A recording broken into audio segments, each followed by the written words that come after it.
औज़ुबिल्लाहिमिनश्शैतानिर्रजीम बिस्मिल्लाहिर्रहमानिर्रहीम।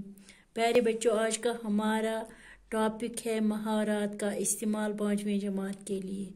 टाठो बच्चों, आज करें महावरात तम करें इस्तेमाल तुहंद किताब मज गोडनुक इत कन्न फूला न समाना। फूला न समाना गो वरिया खुश गसुन, बहुत खुश होना, वरिया खुश गसुन। कामयाबी की खबर सुनकर वो फूले न समाया, तिम बूज कामयाबी हंस खबर तो सु गो वारिया खुश, वो फूले न समाया। नंबर 2, जान में जान आना, तसल्ली होना। जान में जान आना गो तसल्ली गसुन। बच्चे को पाकर माँ की जान में जान आ गई।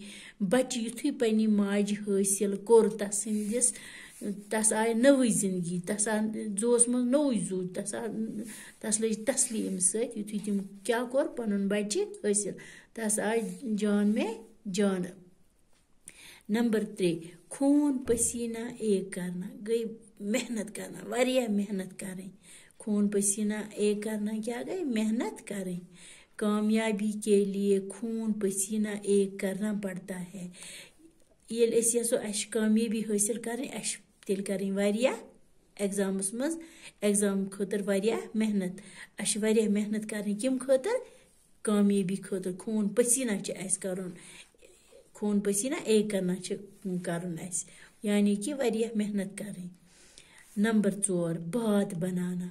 बात बनाना गो बहान बनावन, बहान बनावा कुन वक्त, हे मे ऐसे ही पास कोरमुत मगर बह प्योस बेमार, या बे कि मे ऐसे यह काम करमस मे खेव न रात बात, मे बहान बनावा।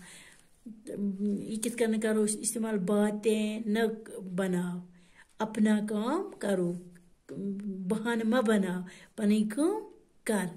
नंबर 5, आँखों का तारा होना। आँखों का तारा होना गो वारिया टोट लगुन।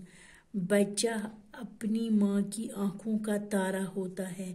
युस बच्चे सह पन्नी माज हुंद अचन हुंद तारुक आसान, यानी कि पन्नी माज आसान बच्चे वारिया टोट, तथ वना आँखों का तारा होना, प्यारा होना। बच्चा अपनी माँ की आँखों का तारा होता है। खुदा हाफिज।